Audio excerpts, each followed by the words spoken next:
What's going on, everybody? It's your boy Adam. I'm going to do a quick segment because I have a meeting coming up, so I'll keep this to about 20 minutes. It'll probably be tapped on to. Oh, come on, dude. What's going on, everybody? It's your boy Adam. It's a quick update, just a segment that I'll probably attach to another video and string along into a longer video. It is, let's see what the date is. It's May 13th. First thing in the morning. I have a meeting coming up. It should be a pretty good one. And I'm feeling drained, as I always do. It's something I have to realize that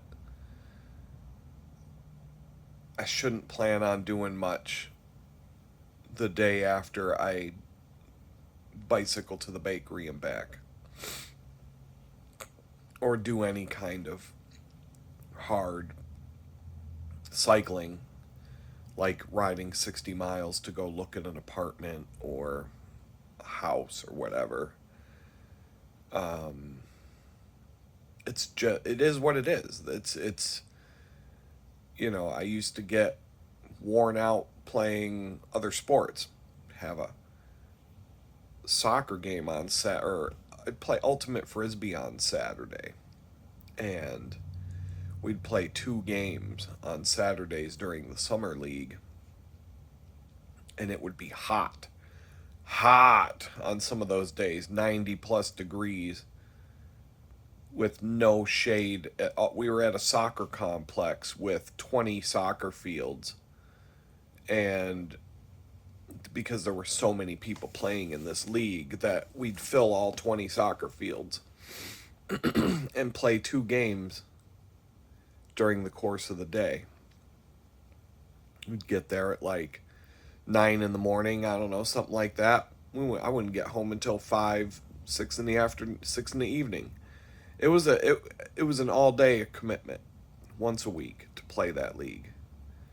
And no shade except for a sunshade, a easy up canopy. We'd all, a bunch of us would bring those, and we'd have a fair number of those set up in chairs and camp chairs and whatnot. But you think I'm getting much done Sunday? No, not at all. Not at all. Not after 2 full games of Ultimate with out in the hot. I'd have to bring 4 or 5 jerseys just to get through the day. I wouldn't be able to wear the shirt for the second game that I wore for the first game on the hot days like that, because it would just be soaked. Even if it was a fast drying material. So it is what it is. I'm not holding myself to some standard like I've got to jump out of bed and be ready to go. I'm not David Goggins, for crying out loud. I can't do Navy SEAL training, go through BUD/S and Hell Week and all that stuff, and then, get up the next day and run 20 miles at 4 in the morning before I, have my first coffee and go be productive all day. It doesn't work like that. So I'm not gonna beat myself up over it. I'll just make adjustments, and I'm gonna do what I can do. But I stood on the scale this morning, and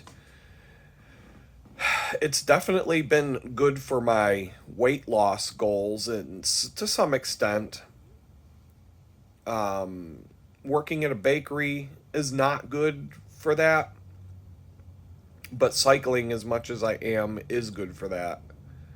I clocked in today at the lowest weight I've been since I moved to Texas.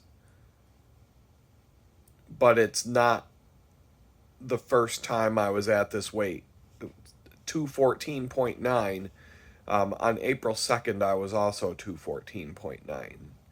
So a month and a half went by to get back to the lowest weight I am right now. But in general, it is kind of funny, actually. It is ironic to think about it now. The dates, I didn't even think about it until I'm talking to you. April 2nd was the lowest weight that I weighed since the day I moved to Texas. And April 3rd was the day that the landlord put my life in turmoil and flipped everything upside down. And my weight shot up. Not super high, but my weight did increase pretty dramatically over the first 2 weeks of April after he did that. And it's been slowly trickling down since. The more I get my shit together and the more, the closer I get to trying to get out of here and, the closer I get to resolving some of the stress that I'm going through, the more and more my weight has been coming back. And now it's full circle, I guess you could say, because my weight today is the same as it was on April 2nd. And I do feel better stress-wise. Immensely better stress-wise than I was a month ago, or, a month and some change ago when this landlord dropped the bomb on me. And so I have this feeling like it's all going to work out, but I don't know how. And, my stress coming down, so is the weight. So, I did a video where I put the title as I'm an expert on weight loss, because, the way you lose weight is don't eat as much crap and go out and get some exercise. The end. You don't need to do the Atkins diet or wait a minute, no, I'm on the keto diet and now I'm on Jenny Craig and now I'm on Weight Watchers and there's like, oh well, you need to do that. No, don't eat as much shit and get some exercise. The end. That's how you lose weight. It's called the shut the fuck up and work out exercise. STFU. It's the STFU diet. Shut the fuck up. Stop eating like shit. Go out and work out. Go work out. That's the end. The end. It doesn't matter. The nutrition part of it will have a big effect on your health. If we're just talking calories, you got to burn more calories than you eat. The end. You'll lose weight. Now, if you want good health on top of that, now we can talk about diet and nutrition and what you should eat and what you shouldn't eat. And, should you eat 1,000-calorie cookie when you go to the bakery every time? And I had a delicious chocolate cheesecake yesterday that I made last weekend. It came out pretty damn good, must say. I saw, and it wasn't easy. Here's the thing, it wasn't easy to make. And I was backed up by this because yesterday before I left, there were two people working together to make the chocolate cheesecake. And they were having a hard time with it. I'm just going to leave it at that. And I was just like, I guess it isn't that easy after all, is it? Because everybody, because we're a bunch of clowns. And so I walked in and I said, the one girl, you'd think we don't like each other, the way we talk to each other. And she'd be like, I don't know, she said something about what should I try today? What should I take home with me today? And I'm like, we should definitely try one of my signature cheesecakes in the cooler. And she's like, oh, you made those. I knew something was fucked up about those. I looked at them. I'm like, these don't look right. And now I know why. And I'm like, yeah, you'll see. So it's like that. And so it was just a lot. It was a lot of things could go wrong. It's not that ridiculously hard to make. It's just certain things have to be a certain temperature, and they give you directions that aren't good directions, and you have to kind of know. And like, there's certain things that they tell you to do, and then you're like, that's not going to work, and you have to do it a different way. And so you just have to have intuition to know when to listen and when to not listen. And it came out great. But I was watching other people do it yesterday, and I'm like, yeah, it's not as easy as everyone thought it was, huh? But you know, I'm on my weight loss app, and I decided to set my goal. So my goal right now for my weight loss is to become overweight. I think that would be a really good, it's been a long time since I was overweight, and I would like to get back to overweight. Because right now my weight loss app says I'm obese. So overweight would be a great thing to experience once again. Hey man, I'm overweight. That's freaking awesome. That's great, dude. Keep it up. Thank God I'm overweight. Because when you're obese, overweight is fucking awesome. And I'm on the low end of obese now. But when I came home from prison, I was overweight. I was about 200 pounds. And, I'll show you the picture of what I looked like when I came home from prison. If I take a note to remember to put it in this video, because, I would remember if I was posting the videos on the same day I record them. But because of the delay that I've put into these, it's hard to remember sometimes. But I'll try to remember and take a note, and you can look. This is what I looked like when I was all shot out coming out of prison. But I looked thin and I felt thin, and when I came home, clothes that used to fit me tightly fit me loose.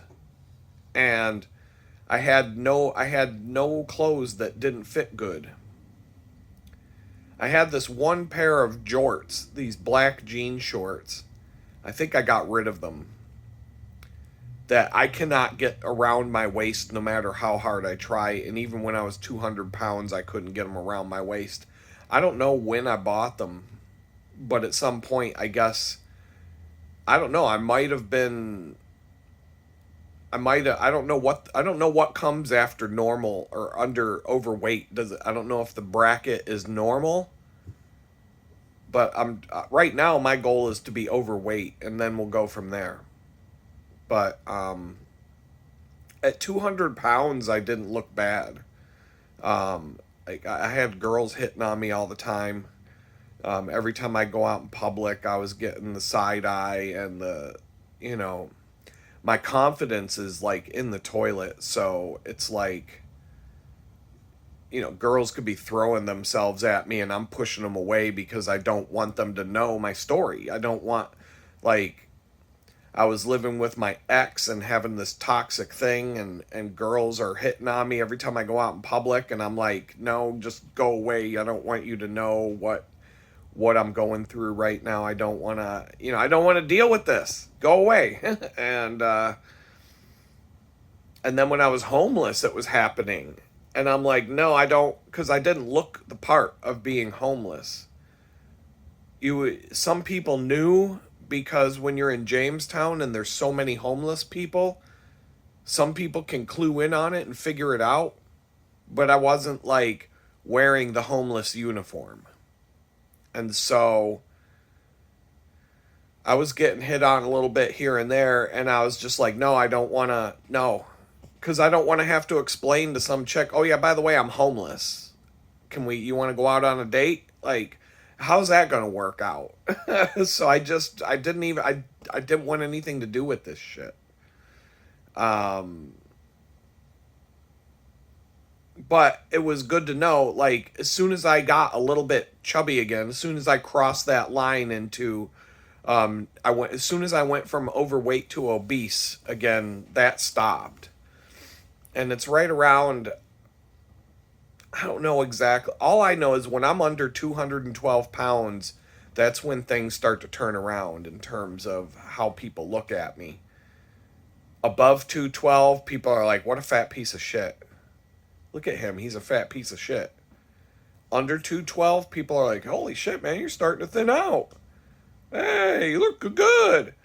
So it's that number. It's a weird thing I've noticed over the years because I can fluctuate up and down. But when I came out of prison, because they were starving us and I was working out all the time, I lost 40 pounds in a span of 4 months, partly because of starvation, partly because of working out in combination with starvation. Somebody threw a fit in the chow hall one day. And see, what they do in prison, it's the same as the military. If one person does something, they punish everybody in the whole prison for whatever that person did. And it's this whole mentality of the prisoners will police themselves if you punish everybody every time one person does something. It's kind of like, you remember in the movie Full Metal Jacket, that dude Piggy, what did they call him, Piggy? I don't know. The goofy doofus that fucked up everything, and every time he fucked up, everybody else would get punished for it. And so they finally all got sick of the kid, and they all took a sock and put a bar of soap in it, and then they held him down and just beat the living shit out of him. That's prison. That's what they do in prison. And in prison, they punish the collective every time one person fucks up. So this dude threw a fucking fit in the chow hall about not getting enough food or something like that. So they decided to starve everybody in the whole prison for over a month. They were giving us like almost no food, and they cut off the commissary. So unless you already had a stockpile from commissary that you could survive on, you were getting like 1,000 calories a day if you were lucky. And you were starving to death. Like, you would have to go to breakfast and eat some nasty mush thing of oatmeal or whatever. You'd have to just eat whatever they handed you, because if you missed one meal, you would not get enough calories to make it through the day. You would be like falling out. And you couldn't, like, it didn't matter. I had somebody put money on my books and I couldn't spend it because the commissary was shut down. And this went on for a fucking month. And see, some people thrive on that because you've got what's called the store, where the inmates will buy stuff off of the commissary and store it in their foot lockers, and they'll have like 4 or 5 foot lockers full of food and commissary items, and they'll sell at an, it's like 7-Eleven. You go and, if you run out of something, you go and you go to the store guy and you get what you need or whatever, and you pay an exorbitant amount of money for that. And there's a whole system in prison for how to pay for things. Mostly you use postage stamps as currency. That's why if you ever hear about a prisoner talking about how they're not allowed to have more than a certain amount of stamps, it's not because the prison thinks they're going to mail too many letters out. It's because you're not allowed to have money in prison. So the prisoners are like, fuck it, we'll use stamps. We'll make that the money. And so they trade stamps. And but the stamps have an actual value in terms of what the equivalent in cash would be.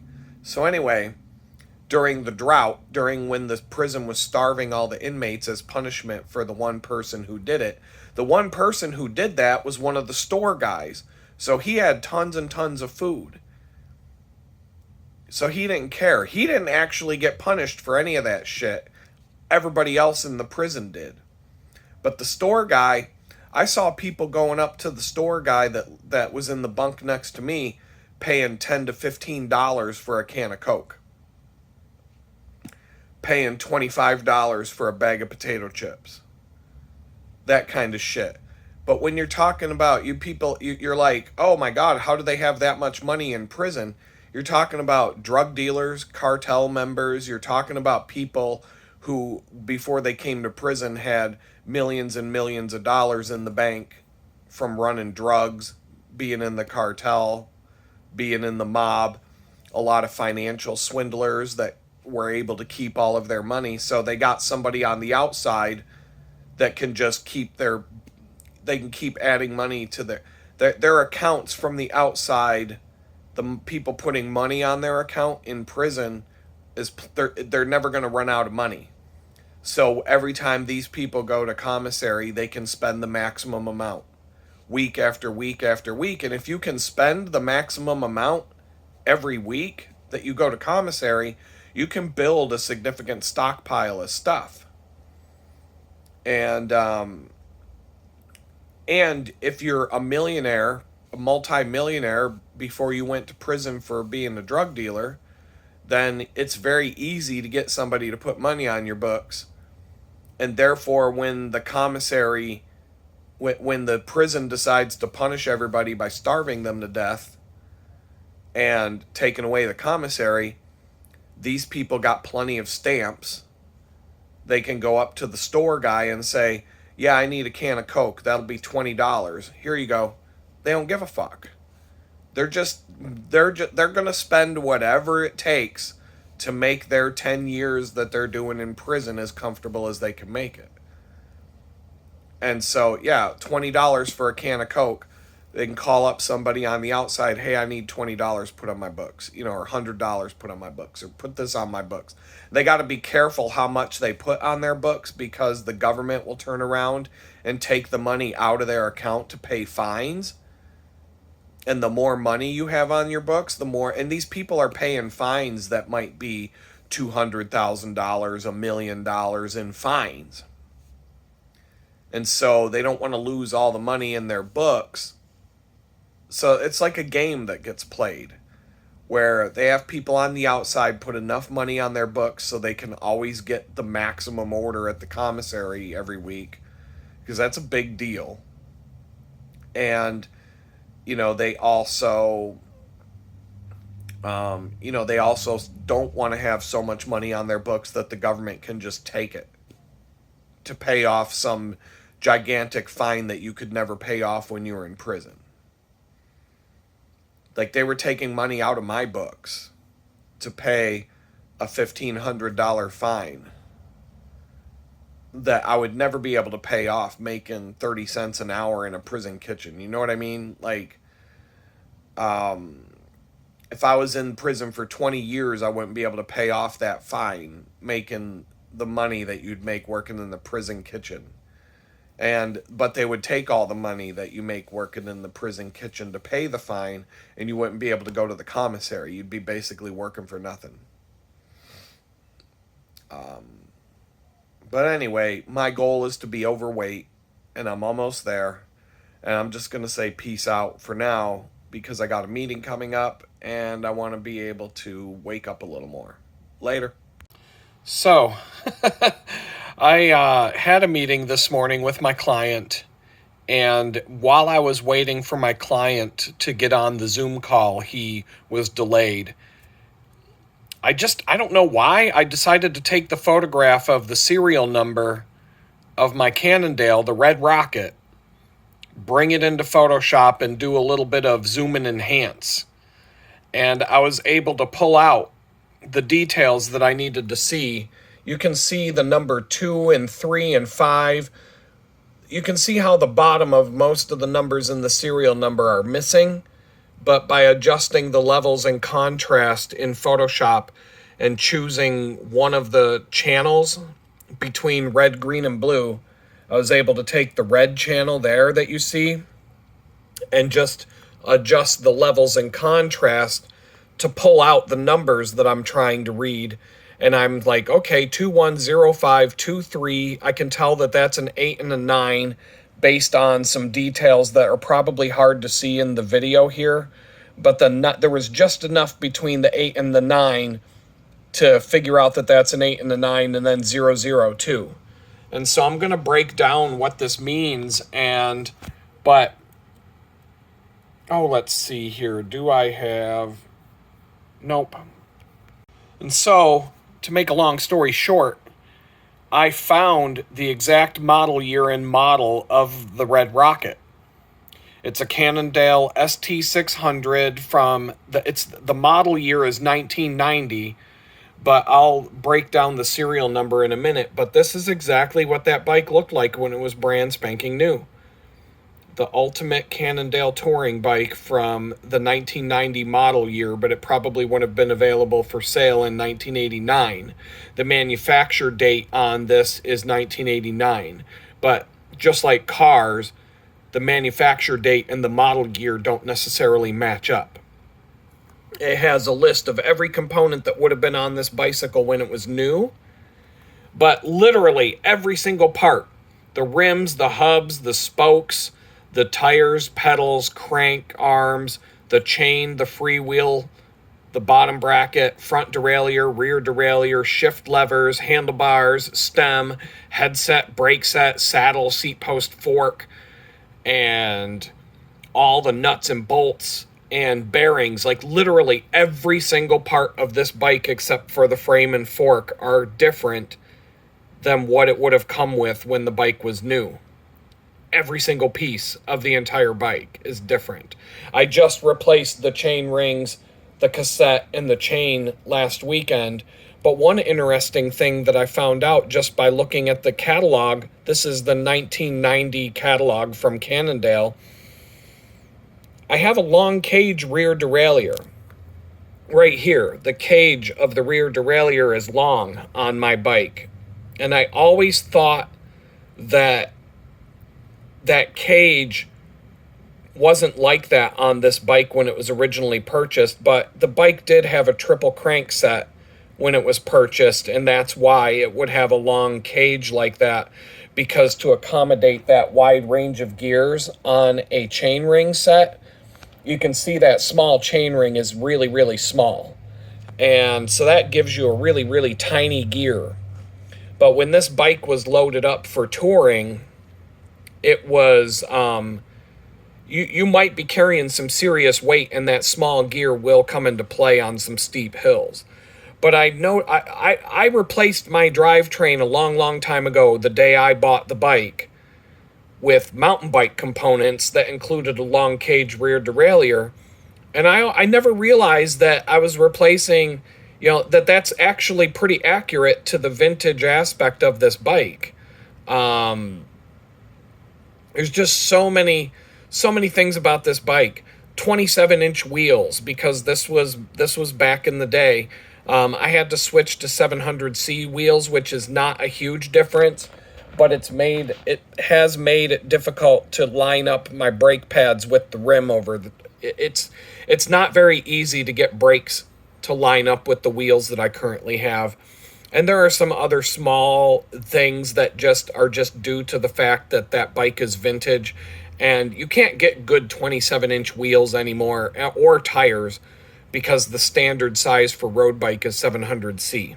This photograph here is from the 1989 Cannondale catalog, which is the manufacture date, and that's the first date that I looked at. But when I looked up their touring frames, none of them came in the red color. And Cannondale, during those years, for their different models of bikes, they only came in one color. So there was no offering in the red color, but that would have led me astray. I might have believed that my bike was a 1989 model based on the frame design and some other aspects. But the fact that the red is only available in 1990 pushed it over the edge, and it's an exact match. But this shows you how this bike can be set up to go on a long distance ride. Like my bike, it's got 3 water bottle mounts. You see the undercage mount there. You see the 2 water bottle mounts there. I'm trying to find a good water bottle cage that won't interfere with the crank set there, as I'm looking to, I was going to possibly put a fender there, but it's too low on the frame. But they have to put it low to keep the water bottle from interfering with the wheel. But it's all really tight clearances there. And I'm telling you, on long distance bicycle rides, having that third water bottle has come into play. Every single time I've gone on a bicycle ride that's more than one day, that water bottle has come into play. Every time. I am always so glad to have it. And in fact, on the last couple of rides where I've had to go 60, 70 miles looking for a place to live, having that water bottle down there has been a godsend. It's been something that was well received, and I'm glad to have had the extra water. And I just took it off last weekend because I don't like it, but I'm going to fiddle around and see. I found a water bottle cage that I think is going to be the way to go in terms of what to put down there. Because I've never been able, like I said, the clearances are so tight that it interferes with the chain and the crankset down there. And I've had to bend the water bottle cage around to make things fit. And I just don't like it. It's, I'm trying to always make things better, and things that I don't like are, that's part of the process here. But for a long distance trip, I don't do the fenders. Those things can be a pain in the ass to deal with, especially fenders like that. They're finicky. Your wheel doesn't, they get in the way. They do more harm than good, but they will keep the water off of you when it rains. So, to each their own. If it's raining, I'm going to get wet. I just don't care. When it comes to the bags, they're waterproof. If you're putting bags on your bike, they're either waterproof or the stuff in the bag is waterproof. So I don't care about that either. But on this bicycle, for going on a long distance ride, you've got a rear rack that can hold bags like that. And there's a lot of distance between the seat stay. The rear wheel is farther back than on a traditional racing bike, so that your ankles don't smack against the bags as you're pedaling. You can put front bags on this bike. There's rack mounts to put a front rack on. There you can put a handlebar. I could put a handlebar mounted bag of various different kinds. You can even get bags that fit in the spaces on the frame here. And if I switch to a thumb shifter on the handlebars, I could even put a little bag or a pouch or something that fits here. I could put something behind the seat. There's all kinds of different things I can do to load this bike up. But this bike and this frame are designed for going long distances. And so I just wanted to show, I saw this picture in the catalog as I was trying to figure out exactly what bike I have. And I just thought that it was neat. But this is what the bike looks like bare. And for that model year. And you'll see that, it came with the shift levers on the down tube, but I replaced the handlebars with mountain bike handlebars, and I have, thumb shifters on for the rear derailleur, but I have one of these levers still on the other side to control the front derailleur, and I have a reason for that, but I'm thinking about mounting a thumb shifter to the handlebar for my next iteration of the bike. I'm going to have to take the handlebar apart anyway to fix some creaking noises that it's making, and that'll be a good time to replace and add a thumb shifter on the handlebar so that I don't have to reach down here to shift when I'm shifting gears going down the road. But the more I thought about that extra water bottle that I removed because I'm basically commuting with this bike, I started to think, both times I had to go, both times that I had to go and look at, both times I had to go and look at, so removing the water bottle cage down there last weekend, I was fine with that because I'm basically riding this bike to commute to and from a job 20 miles. But then I started to think, because I'm carrying a speaker here and a water bottle here, the last couple of times that I went to look at an apartment that was, 78 miles or 60 miles, Both of those times, that second water bottle got chugged and became handy and became necessary. So I want to have a water bottle mount under the frame like I had before, but it's tricky in terms of how it all works. And so right now I'm going to hold off, but I did get some Amazon refund money, and I'm thinking about picking up a certain water bottle cage.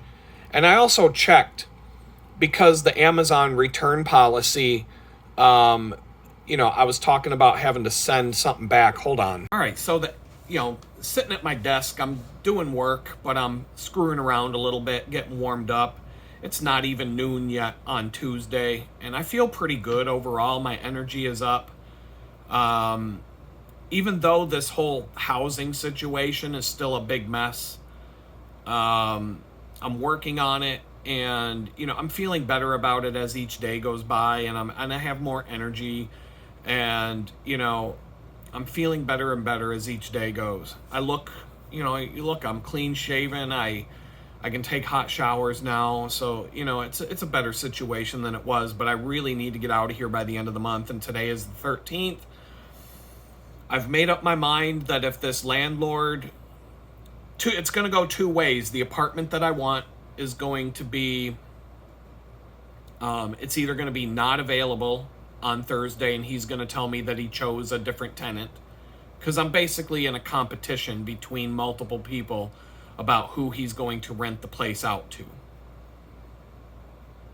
And then he's going to want to do some vetting of me at a basic level. And so I'm going to need to have like an assurance that this is my place. So I'm going to have to talk to him and be like, look, you want to see what etc. I don't want to get to the end of the month and then all of a sudden he changes his mind and leaves me fucking hanging and leaves me screwed. So one way or another on Thursday, it's the 15th. If he says he's not going to let me move in because he found a better tenant, fine, I'm going to turn around and make a move on the other place that I don't want to move to, but I'm just there. I have to make a decision. Over the next 2 days, I am going to look to see if I can find at least one more place to go look at that would be not a waste of my time, but possibly, who knows, maybe something even better than what I've already found will fall into my lap at the last possible minute. I don't know. I'm going to give it a chance. And then, when it comes to the bicycle stuff, like I said, I've got some money from Amazon. And that return policy kind of screwed me on one of the parts that I have to send back. And I just flat out, I can't justify keeping the part. I was talking in a video yesterday that I was going to go out and look at one of my other bike to see if that chainring would make sense to use on the other bike. But I don't think it will. And I'm kind of like, I don't even know if it'll fit. But it's like $53 or something like that, and I'm going to have to pay for the shipping to return it, which pisses me off because, when you buy something on Amazon, you expect to just be able to return it you got to look at the fine print. So one little handy trick here on Amazon is when you're about to buy something, let me take a look here. Nope. It's here. There's something that you need to look at on Amazon. Where the hell is the thing? I just had it bookmarked. There it is.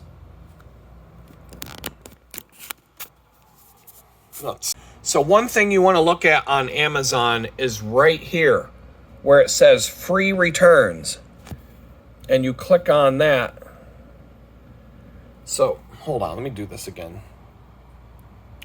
All right, so one thing you want to look at, this is the water bottle cage I'm thinking of getting, and it has these Velcro straps, and it'll hold different size water bottles, and I think I might be able to find a water bottle combination as long as there's no clearance issues with the frame of the thing itself. And I've got to do some measuring, and I've got to kind of take a guess before I order it. But it's $26. I have credit from the returns I've just made. I can have it delivered to me tomorrow and get the bike all fixed up. I can leave those straps off of it when I'm not using it and just pull them out and use them when it's time, when it's time to mount a thing on it.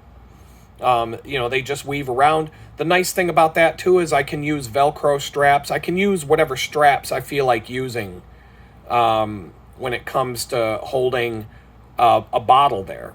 And then I can look and I can kind of play around with bottles and try to find like a bottle that works really good in that spot and might even hold more water.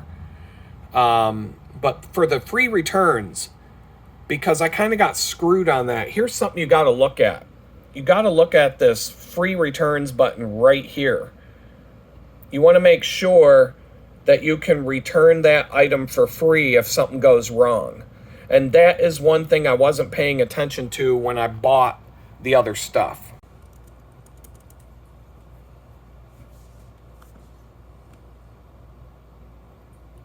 Shit.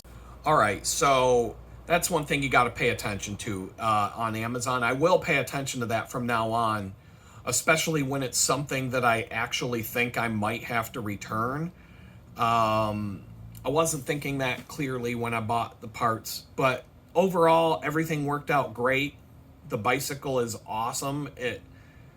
It's like I just got a brand new bicycle. I mean, it was amazing to feel the difference just changing those things made on that bike. Other than changing the chain every 5,000-6,000 miles or whatever it takes, those parts will last another 25 years. I mean, especially if I change the chain and don't let the chain get so stretched out that it actually starts to wear out the parts. At some point, I might be able to find a better cassette from a higher end cassette and go back to the higher end cassettes don't hold as much grime and mud and that kind of stuff, but it really doesn't matter on this bike because I'm not using wet lube that's going to attract dirt, so it should be easy to keep this bike clean. Time will tell. I'm always messing around with my stuff. The bicycle is always in the best state that it's ever been, and I'm constantly coming up with ideas like that water bottle cage. That might be a game changer, to have a better water bottle mounted under the bike that holds more water. And then I can have 2 tall water bottles on the frame, and then under the frame I could have like a Nalgene bottle or something that holds a lot more than what I normally have down there, as long as it doesn't interfere with the chain, as long as nothing rubs against it. Or it could just be a flop. You tighten it down with the straps that it comes with, and it might just flop around too much and not be held tightly, and I might hate it. First time I ride it, I might say this sucks and get rid of it and want to send it back. So it's just a matter of time. It's a matter of experimentation, being willing to mess around with things and just see what works and what doesn't work. I'm always messing around and always trying to improve everything. These are my transportation. These bicycles are my transportation. It's like my car. So I take the time to try and do things right. Now that I have the bona fide serial number from this bike, I have a good copy of it. I have the actual model. I have all the information I would need if it ever got stolen. I just need to take some updated photos based on the changes that I've made. I'll find a nice backdrop somewhere, and I'll take some good photos of it out in the daylight, maybe when I'm on one of my commutes, while it's still clean and shiny.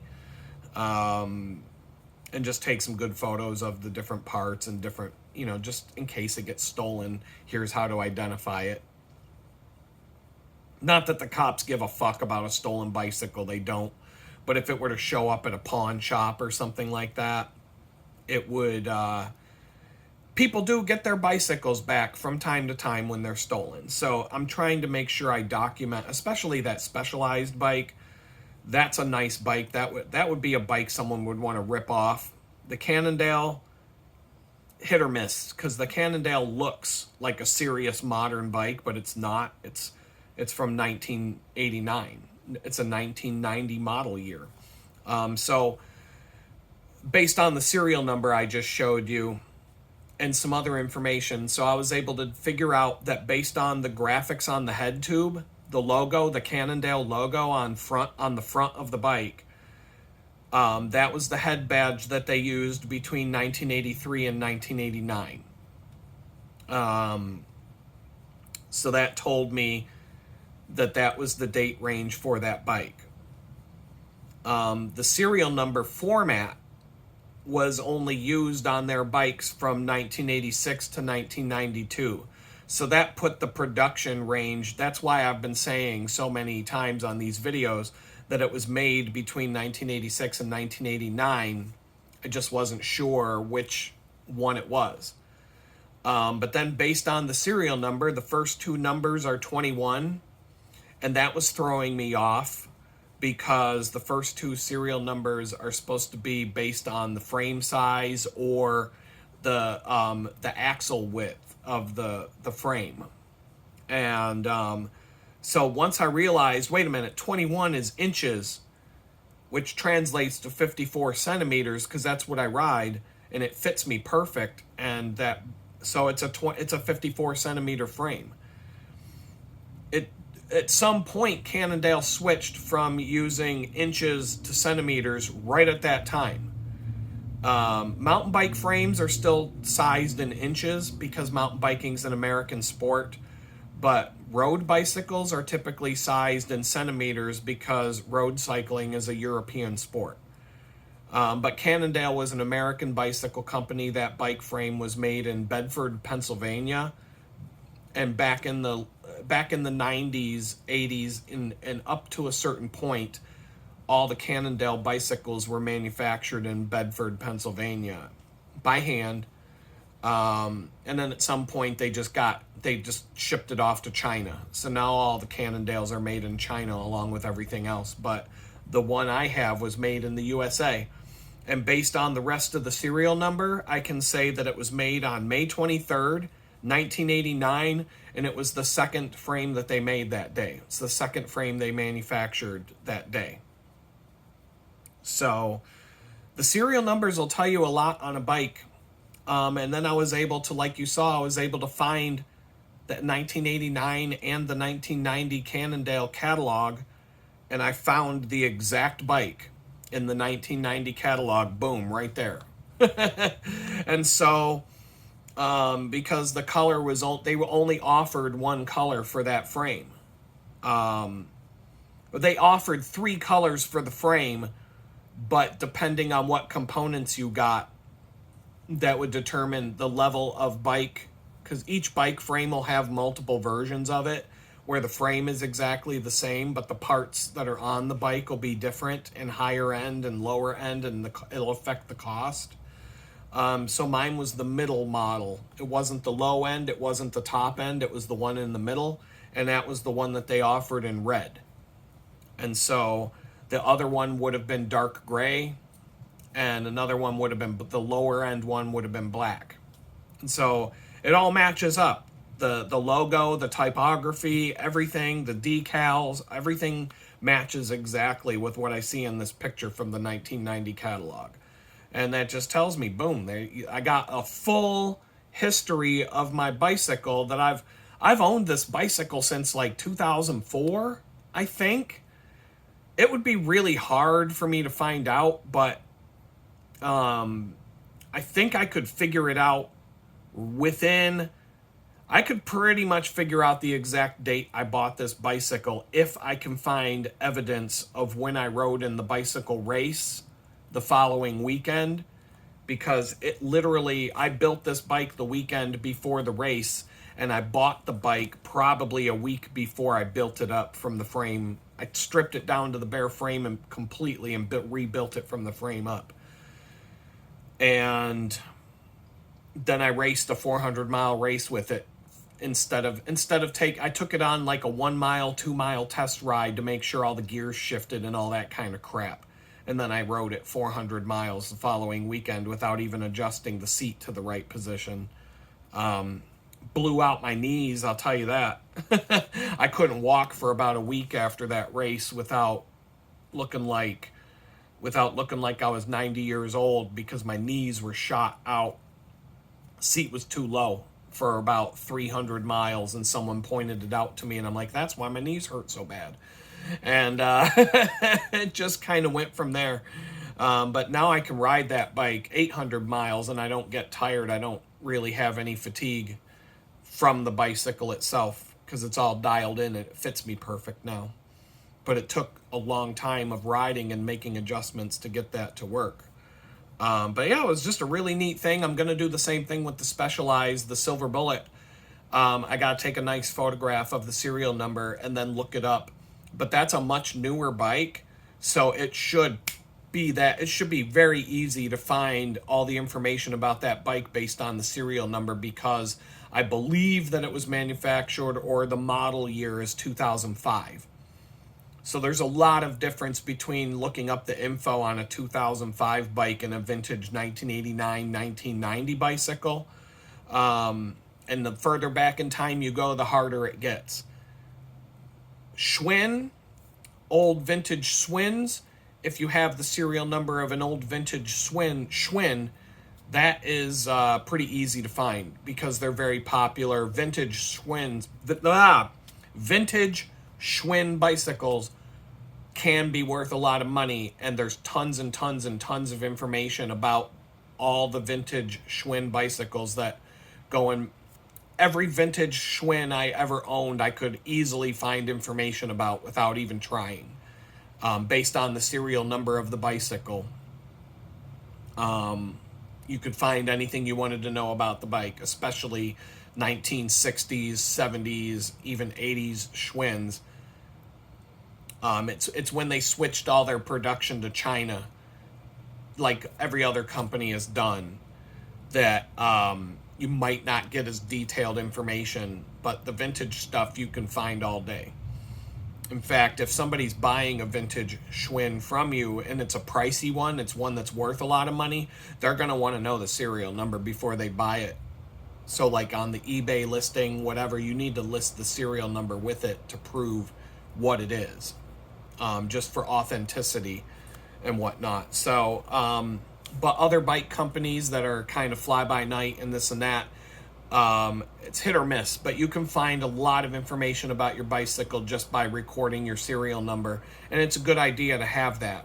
Now this is all in my notes, and it's always available to me. If the bike ever ended up missing, I might even do that today with the Specialized. I might take a photo of the serial number today and do the same thing with the Specialized, grab the catalog, PDF, everything about it, and look at it.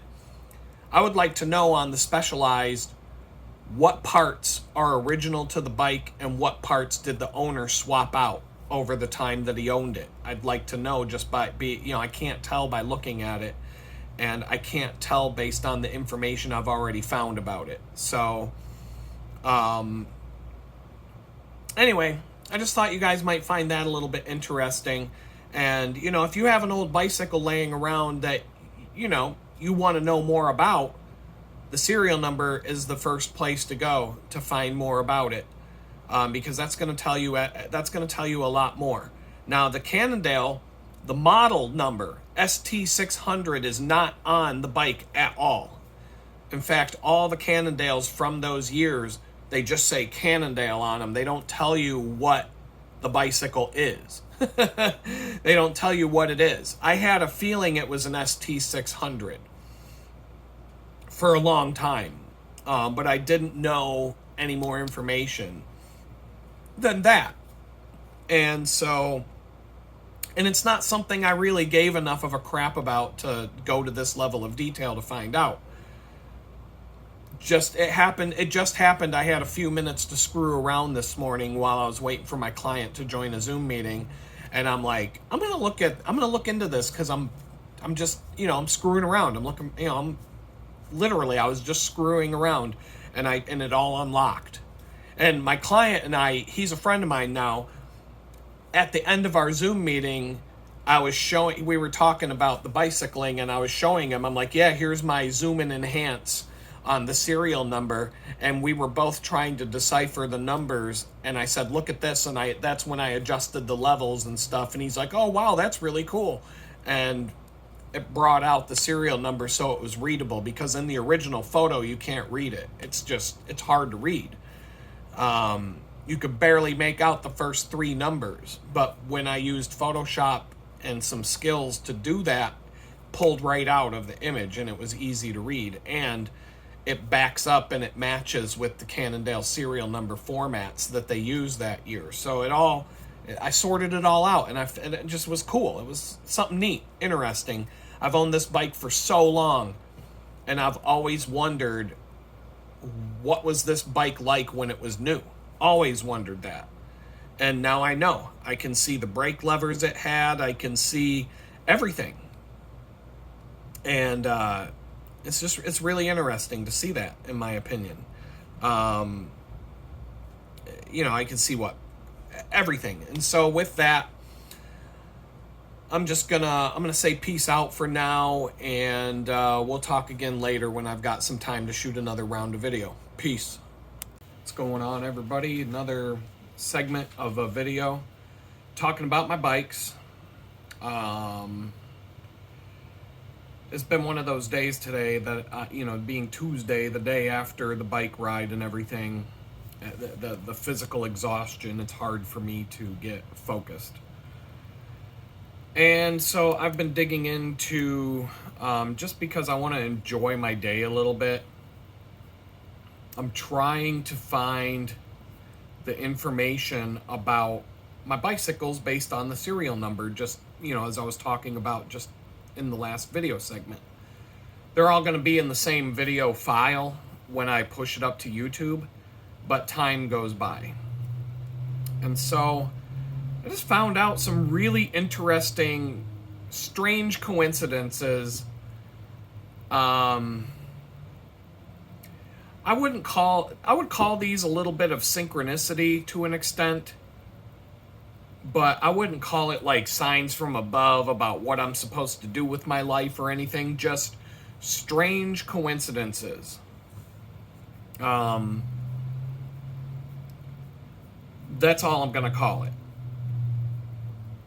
So I looked up my Specialized serial number. Turns out you have to download their app, and then you can enter a serial number and they'll tell you what the bike is. But didn't work because the bike is too old.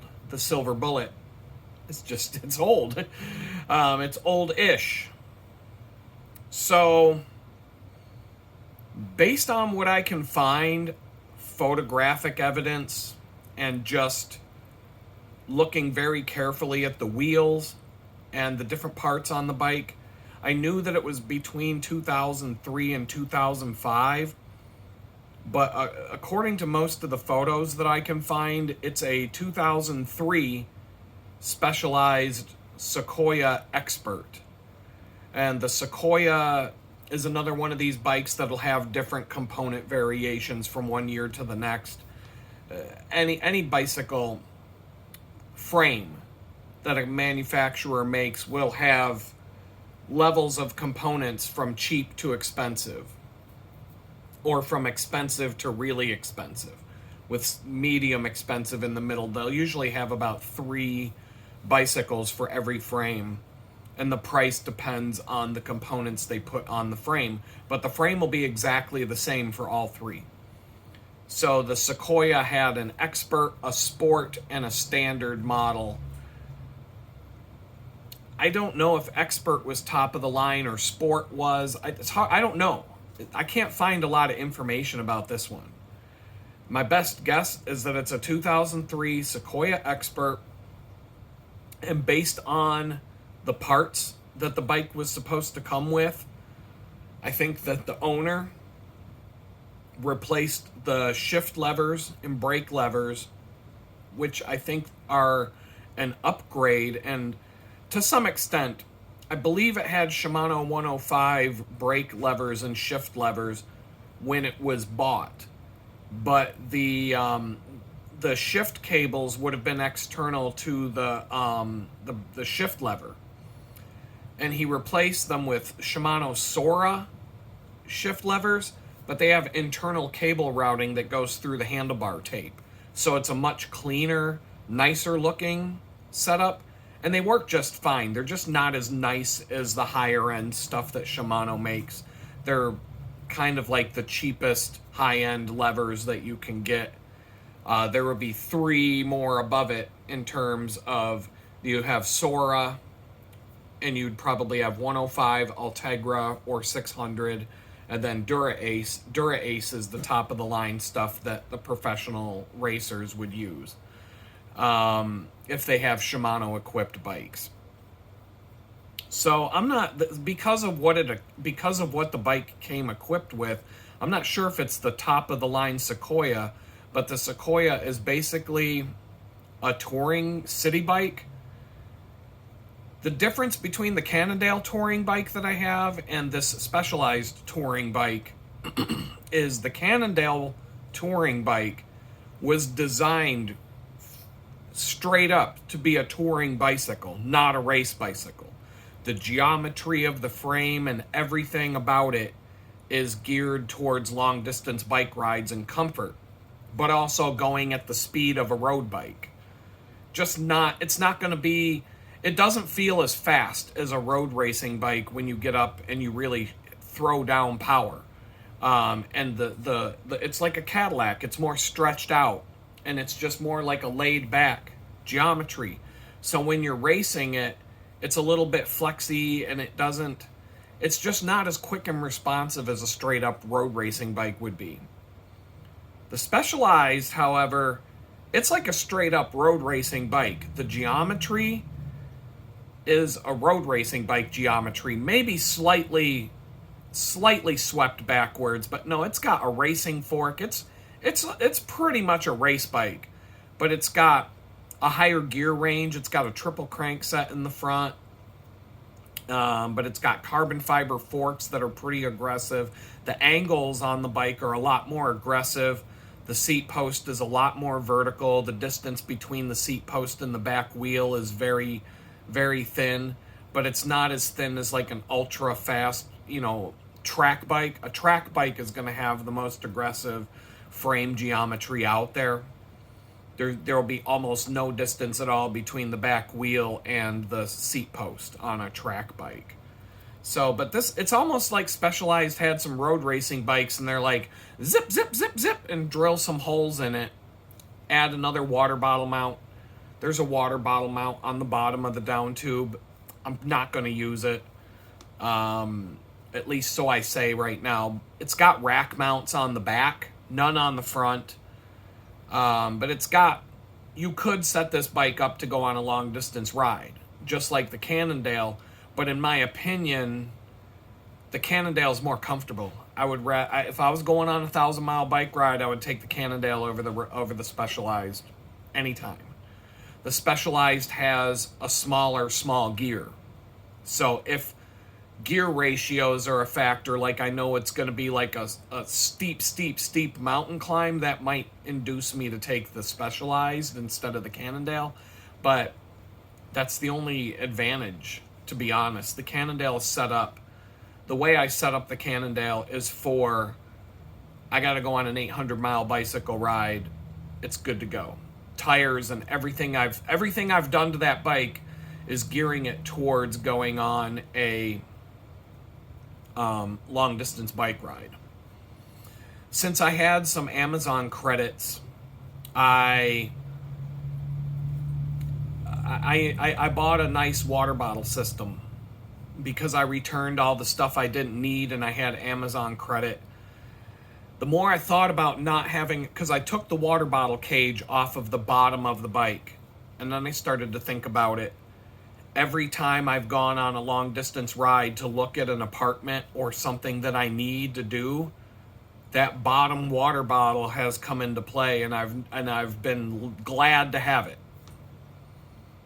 And so I'm like, man, if I get pulled out even this week to go on a long distance ride, to go look at a place at the last minute, I don't want to run out of water, and I don't want to put the old one back on because it's kind of janky, and with the new chain rings and stuff, the clearances are different. And so I found this magnetic water bottle system called Fidlock. And you just take, it's a special water bottle. It's got a water bottle mount with 2 magnets on it, and you just go tink, and the water bottle sticks to it, but it locks in place. It's not going to fall off. I've seen enough videos. And then for the water bottle to come out, you just give it a little twist and pull, and it comes off. And so I ordered it. It was like $50. It's the most expensive water bottle I've ever bought. They make different sizes. I sat here screwing around with a tape measure and looking at all these different water bottle mounts and water bottle systems, trying to find something that's going to fit on that bike. And this is like the perfect solution, in my opinion, because when I don't have a water bottle mounted to the bike, there's almost nothing there. There's a little strip with 2 magnets. You wouldn't even notice that there's something on the bottom of the bike. There's no water bottle cage. There's no part that it's basically non-existent. And then the water bottle itself, when I click it in, I really got careful with measuring. They had lots of different sizes of water bottles that can attach to this. And I made sure, I think, to get a water bottle that's going to give me enough clearance that I'll never have a problem with the chain or the drivetrain rubbing up against the water bottle. And because of the another nice factor of the water bottles that they make, because it's on the bottom of the bike, the wheel is kicking up dirt and stuff and getting it all over the water bottle as you ride. It's got a flip top cap that protects the drinking spout from getting any dirt and stuff on it. So as I'm riding my bike, and I'm only going to be riding on roads, but I do occasionally ride on bicycle trails. And so, dirt paths. And so it could kick mud up. On those long distance bike rides from Pittsburgh to Washington, D.C. I've been on, it's almost all limestone, crushed limestone, or some sort of dirt. And so if it rains, that's coming up. You're getting, especially right after the rain, where the water's kind of dry, that it's starting to get a little bit tackier, the mud.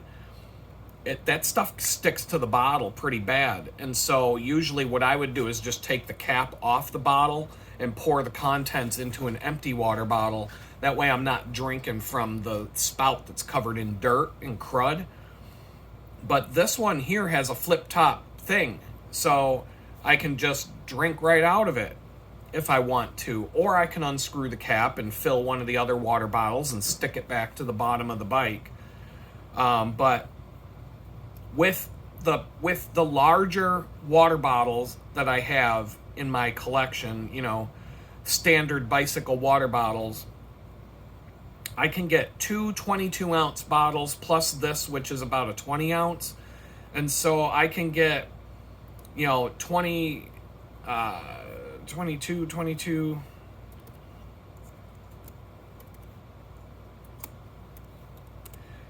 anywhere from 64 to 68 ounces of drinking water on the bike without having to carry anything on my back if I go on a long distance ride.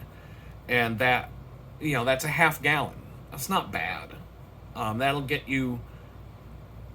That'll typically get me, if I'm riding on roads, that's typically enough distance to get to a fill up.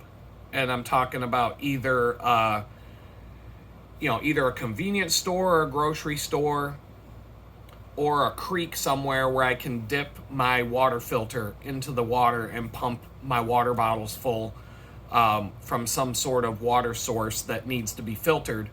That's something I do. And I have different water filters depending on how much room I have to pack stuff and how much weight I want to carry. And I have a Katahdin water filter pump. I have a Life Straw water filter, and I have well, I have the Berkey behind me, but that doesn't count for portability on a trip like that. But I have two water bottle systems. Plus, I've got a Camelback in my my homeless backpack.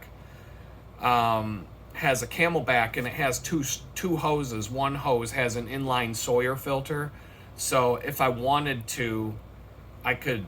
But on a long distance ride, I don't like to carry anything on my back. I try to keep everything on the bike and keep my body free of straps and things. It makes a huge difference in comfort when you're going more than anything more like a 1 day bike ride going 100 miles. It's kind of hit or miss of what I'm going to do carrying stuff with me.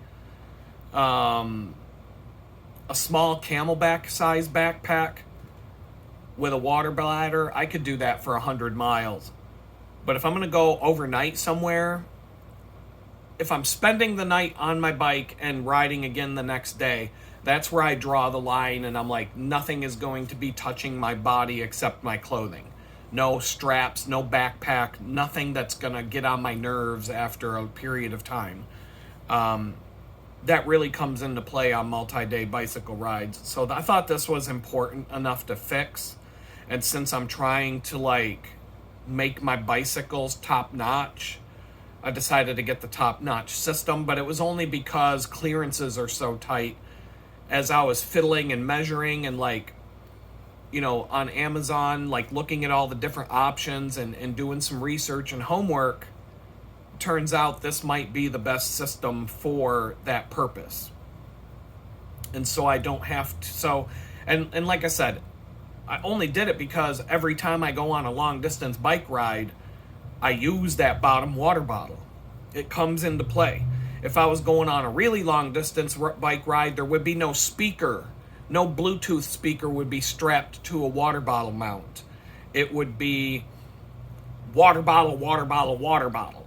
And then I would possibly even have more water bottles mounted somewhere depending on where I'm going and what I'm doing. On the bicycle ride from Pittsburgh to Washington, D.C., 3 water bottles will do the job, because there were a couple of times where I pulled over and got water out of a river or a creek with a water filter. But there's places you're never that far away from being able to refill your bottles. And when you take a real break, it's good to, you can when you sit down to eat a meal or whatever, typically you can ask a restaurant, hey, can you fill my water bottles? Throw some ice in there. They'll be like, yeah, cool, yeah, sure, no problem.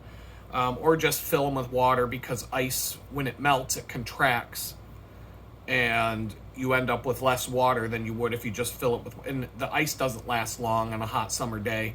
So just lots of different things I'm thinking of, and I'm already kind of documenting what I want to do, next steps on the bicycles in terms of the next time, and it's going to be after I move. At this point, they're good enough for now. The Red Rocket, I the more I think about it, the more I want. Now that it's in my head, I want to get a thumb shifter for the handlebar to shift the front derailleur instead of having to reach down and do it by hand. But it needs to be a friction lever so that I can fine tune the position of the derailleur to be exactly where I want it, so that the chain doesn't rub against it. That's a problem with modern indexed shifting systems, is that the chain can rub against the derailleur because you don't have the ability to tweak the position of the derailleur so much. And so I'm going to do that. Not a big deal to do it. I'll need a gear shift cable, which I already have, some housing, the shift lever, and a down tube boss cable stop. Looking at the SIS cable housing from Shimano for the gear shifter is the most expensive part of it. Well, it just depends on where I can get a length of that cable housing, because it's expensive cable housing, and that'll make or break that'll have a big effect on the price. But it'll be under $100. But that'll be another one of those things I have to start at like noon on a Sunday. And if I'm just being lackadaisical and dilly-dallying and not trying to be like feverishly fast about it, I'll probably get done with it in the early evening, late afternoon. And that's with doing a full like bicycle tune-up and clean-up and just wiping down the whole bike and trying to make it look brand new, tire shine, the whole thing, like just bicycle maintenance day, doing all the bicycle maintenance on top of the project that I'm doing. Mounting a water bottle that I get, it's going to show up tomorrow. That's 5 minutes. I'm going to have to put that on tomorrow right away to make sure it works.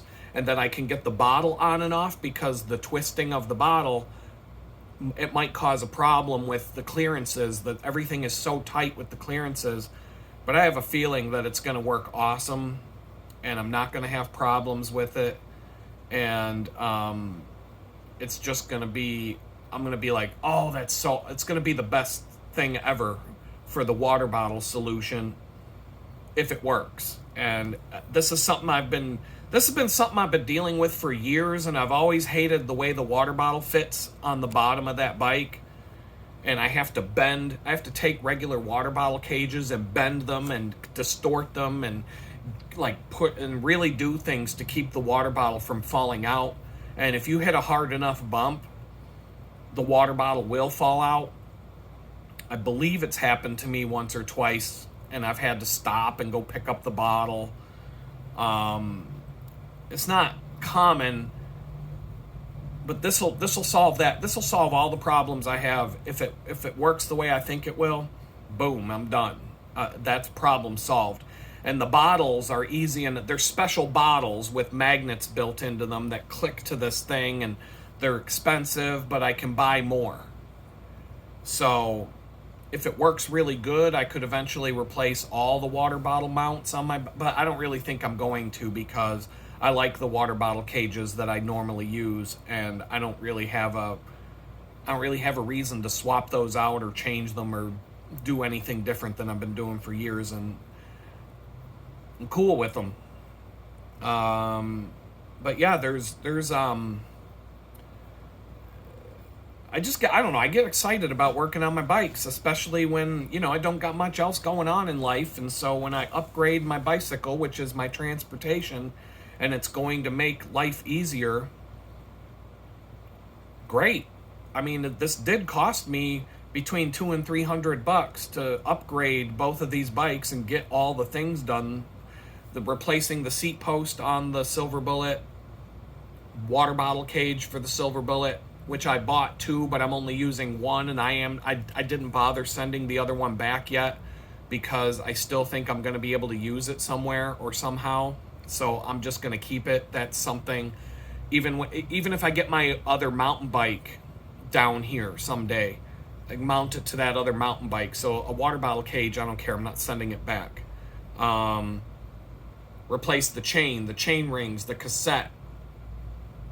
And now this water bottle system, that's 7 upgrades to 2 bicycles that are pretty significant. And so it's just going to make the hassle that I go through easier to deal with. And,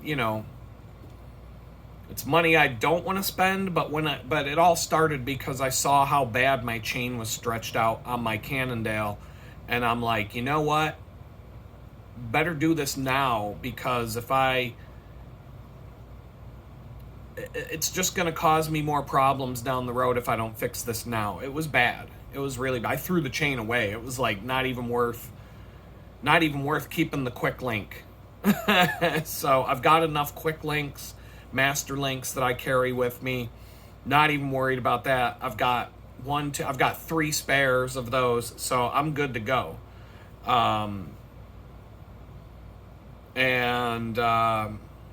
But yeah, the Silver Bullet, I've got to make a list of different things I need to do to that bike. There's a few. There's definitely projects upon projects upon projects, and so whenever the next bicycle maintenance day is, I've already priced out rubber mats for if I move into this nice garage apartment that I really want to get. I've already priced out large rubber mats to put on the floor under my bike workshop that will keep oil and chemicals and crap from getting all over this nice marble floor. It's not the marble. Well, marble will stain. I've had marble countertops and tables and stuff. You can stain that. If you get chemicals on, like, you could stain it permanently, and I don't want to do that. But I also don't, I'm very picky about certain things, and I want something that's going to look nice, and if I get chemicals on it, oil and stuff like that, that I can wipe it up, and it's always going to look clean. And when I'm done working, I can take a rag and just wipe everything down and clean up all the chemicals that got on the mat. And so I think I've got it down to 1 or 2 options on Amazon, and I've bookmarked them and put them away. And so if I move into that apartment, before I really get into doing like serious bicycle maintenance day, I'm gonna get a mat to put under it. That'll be the first thing I buy for the bicycle workshop is this mat to keep the floor from getting screwed up. And I'm also gonna have to think about something to put on the wall behind it, because if I start spraying lubricant and sprays and degreasers and stuff like that, I just saw from working in here, it was a nice test run doing the bike shop work in the tiny house last weekend. I had to position the bike work stand a certain way so that the sprays that I was using wouldn't get all over certain things. I didn't want that spray getting on. And just seeing what it did to the floor in here, and I don't give a fuck about this place. The floor is crap to begin with, so it didn't make anything any worse. But it gave me an idea of what to expect if I clean a drivetrain in the new place that I might move to.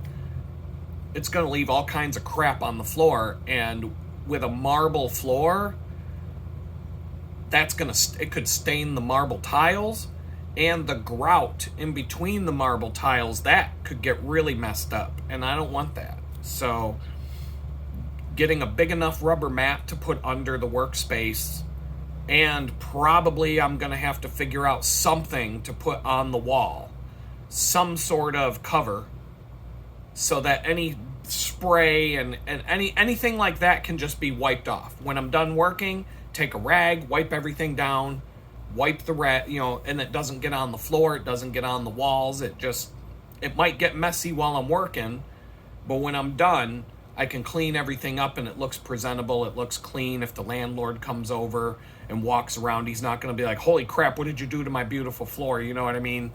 And then if I don't move in there, if I don't get the place, it still might come in handy somewhere else that I live. Because if I'm going to set up an indoor space to work on bicycles, I'm still going to need to protect surfaces from chemicals.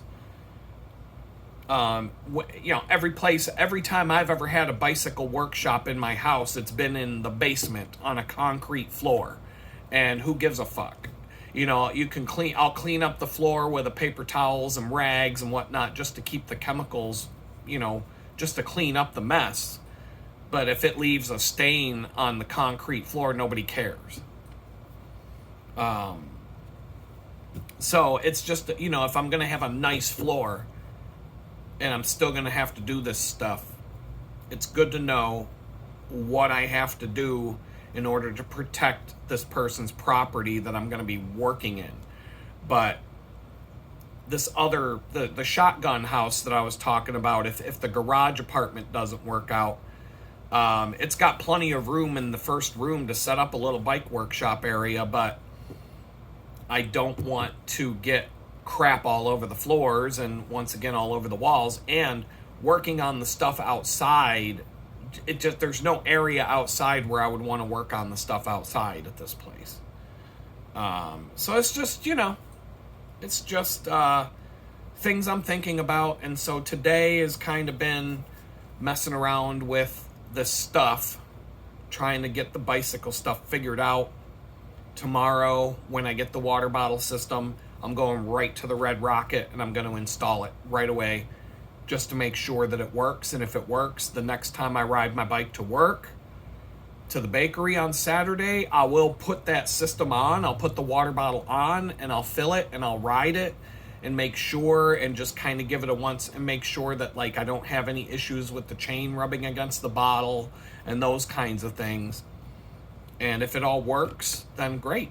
Good. I'm good to go. No problems. I'll just, it's an upgrade at that point. And if it doesn't work, I'll send it back to Amazon. I'll get my credit back. So I double, triple checked that I can return this for free and the money will just go right back on my Amazon account and I'll use it for something else. But it was nice not to have to take money out of my bank account to do this. I figured, why not? Just do it today. Get it done. And so it's kind of like, you can call me lazy, call me whatever you want. I don't really care. Leave a shitty comment in the comment section. I don't give a shit. I'm going to do what I'm going to do. At the end of the day, this is stuff I got to do. And I'm fine with it. And it's fun. It's also fun. I enjoy the cycling a lot. As much as I complain about it, I enjoy doing it. And I'm really kind of geeked that I'm about to get 2,000 miles for the year. I just don't like the fact that I'm forced to do it instead of doing it for fun. And so,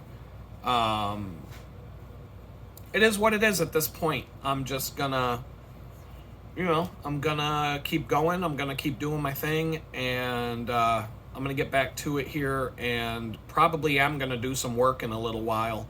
But I gotta eat. I'm getting hungry. I got a headache because I didn't eat yet today. My eating is all over the place. And it is what it is. Peace out. Oh my goodness. I totally forgot.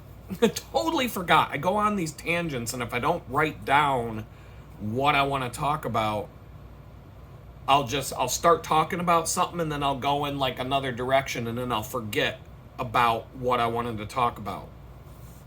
So, synchronicity, right? I was just talking about the synchronicity of all of this stuff with the Cannondale and the Specialized and all that, and the research that I did, and I found out some interesting stuff. It was weird how I found this stuff out. So, the Cannondale, the Red Rocket, it was made in 1989. It's a 1990 Cannondale ST600 touring bike. And it was manufactured in Bedford, Pennsylvania, which is on Route 30 on your way. It's roughly halfway across the state on your way from Pittsburgh to Philadelphia. Route 30 goes all the way across the state from Pittsburgh to Philadelphia, generally speaking. It's the non-highway route to go, the non-interstate route. And so when I built that Cannondale up from the frame up, I bought it for $100 on Craigslist. The guy gave me a whole bunch of stuff to go with it. I sold some of the stuff that went with it for a couple $100. So I was paid $100 to get this Cannondale so I didn't actually buy it. And in fact, I put a little bit of money into it the first weekend after I bought it. Just little bits of money here and there because I needed some little parts and stuff to finish the build I was doing on it. And so it all evened out. I got the bike for free. When you want to add up all the math, the bicycle was free. $100 on Craigslist, and then the cost of a few parts, and then I sold stuff for $200, ended up breaking, as a break even or better. The very first time I rode this bicycle was in a bicycle race from Pittsburgh to Philadelphia, which is almost exactly 400 miles from Point State Park, where the three rivers come together in Pittsburgh. The Allegheny, the Monongahela come together and form the Ohio River, which eventually meets with the Mississippi in Cairo, Missouri, and goes from Cairo, Missouri, all the way down to St. Louis on the Mississippi River. So The Three Rivers, Point State Park, there's a big fountain there. That's right in front of the fountain is where this bike race starts. And it goes to the Liberty Bell in Philadelphia, right outside the big window at the Liberty Bell Plaza where you can look in and see the back of the Liberty Bell from, the public sidewalk there. That's where and then on opposite years, it starts at the Liberty Bell and it ends at Point Park in Pittsburgh. While on this year, it went from Pittsburgh to the Liberty Bell. And on the very first day of the bicycle race, on the very first day, I went 164 miles or something like that. And I went past Bedford. And we were, and part of the bicycle route is on, it's called Bicycle Route S. There's different bicycle routes in Pennsylvania, and they'll have a little route sign on, where the route number sign is for the drivers. There'll be a little bicycle sign with a letter on it, and it'll say bicycle route whatever. And so you can navigate around the state on these long bicycle routes, and for the official bicycle.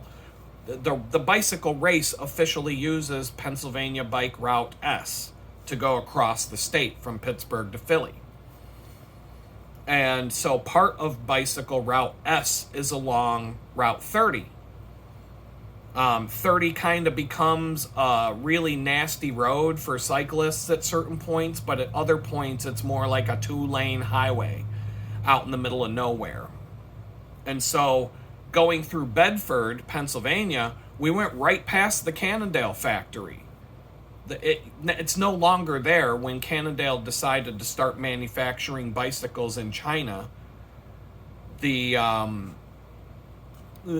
closed that factory down, so they're no longer made, and that factory is no longer there. It's something else now.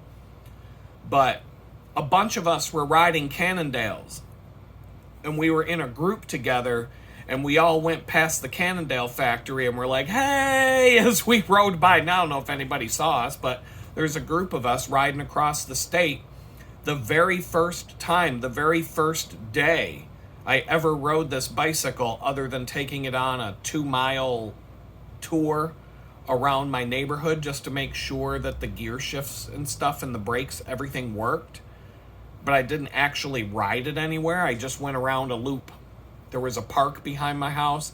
I rode one lap around the park and came home. And it was like, okay, sounds good to me. It works. And then I went on a 400-mile ride. And on the first day of that 400-mile ride, I rode right past the Cannondale factory where the bicycle was made.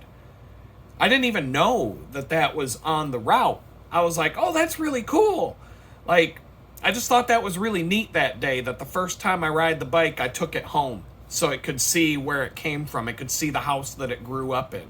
You know what I mean? Like, it's kind of like when you were a little kid and you had a house somewhere, your family had a house in some other state or town, and as an adult, you go and you find it and you see it and you're like, oh my God, I remember this. And I've done that. I lived in a house in Brookville, Pennsylvania when I was like, up until I was in kindergarten.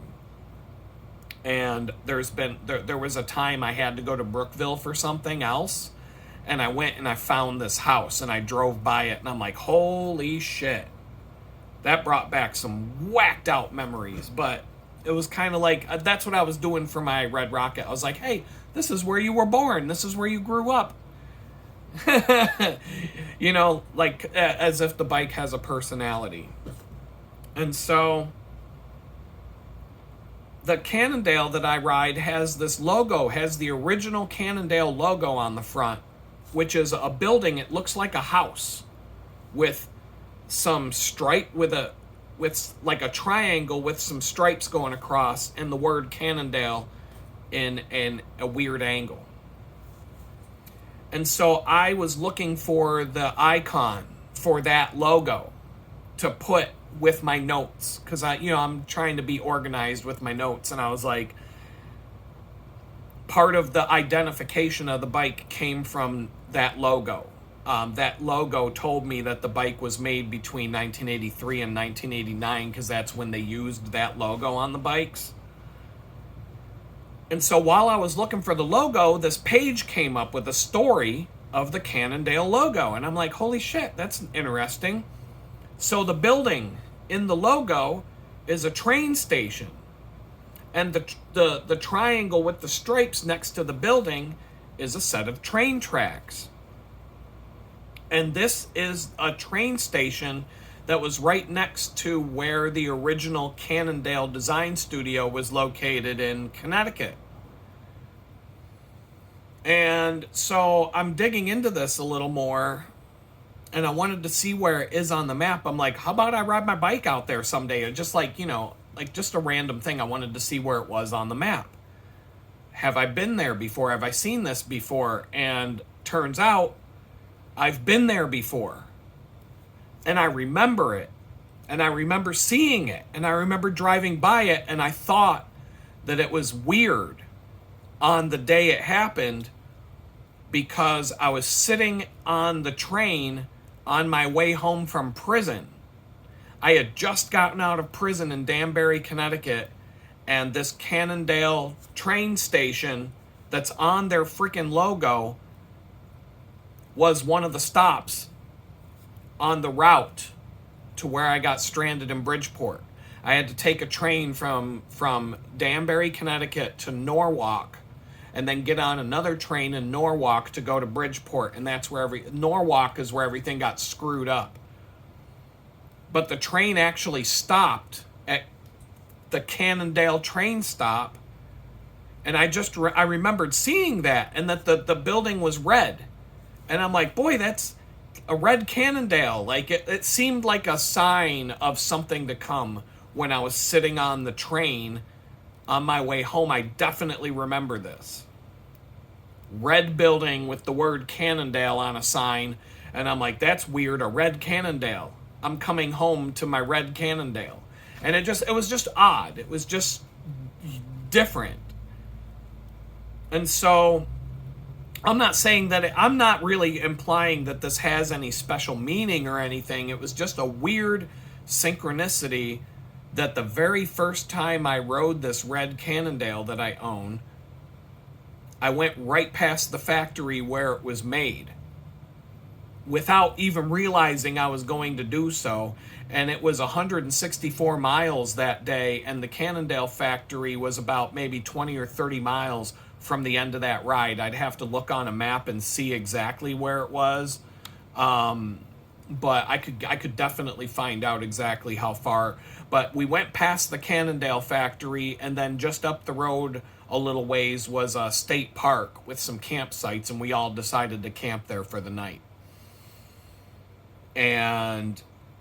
But yeah, it was the very first time I rode that bike, and that now I'm coming home from prison, and I literally stopped and saw the Cannondale building that's on the Cannondale logo, and right where all of the Cannondale stuff, that's where it happened. That's where the company was founded, right there at that train stop. And the logo itself is the building. You look at a picture of the train stop, and it's the logo. Like, they took the train stop from the way it looks on the end and drew it and made it a logo. And it looks identical to the train station building when you look at the original Cannondale logo. It's hilarious. And so I'm like, that is weird that I rely on this bicycle so much after getting out of prison. And I went right past, like, I don't know. I don't think there's any meaning to it. I just think it's a weird coincidence that I just happened to go right past that building after out of all the federal prisons they could have put me in and all this stuff. I just thought it was strange. And I remember thinking it was strange that day because Signs and Wonders, I'm on my way home. I'm going to have to ride my bicycle everywhere because I don't have a car, and here's a red Cannondale building. I didn't know it was the Cannondale building, like that it was legitimately, like, that's right where they founded the company, and that's the building is the logo. But I was right there. I was sitting looking out the window going, man, that's weird. Didn't put two and two together until today. It's like weird when you find these things out. And I just think it's interesting more than anything. It's not like I'm sitting here going, what does it mean? What does it all mean? I just think it's a strange coincidence. And it kind of matches up with the strange coincidence of having rode right past the factory where my bike was built the first time I rode the bike, even though it was 107, almost 100, well, it was 160 miles, 150 miles from home.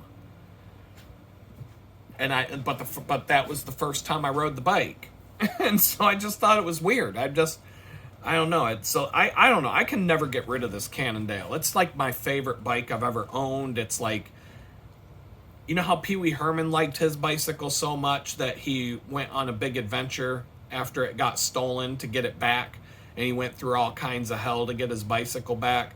That's how much I like my Cannondale. That is my Pee Wee Herman bicycle right there. That's the bicycle. If I could only keep one of my bicycles, I would get rid of them all and keep that one. Even though it's not the nicest bicycle I own by far. I would get rid of my $1,200, I would get rid of my $2,000 Specialized mountain bike. I'd get rid of my road bike I just bought. I would keep the Cannondale. It's the one I want. It's the one I want to keep. Probably because there's a lot of sentimental value attached to that bike because of so many things I've done on it and had so many good times on that bike and been on so many adventures that I couldn't even count the miles. Every single long distance ride I've ever... No, I take that back. Not every long distance ride.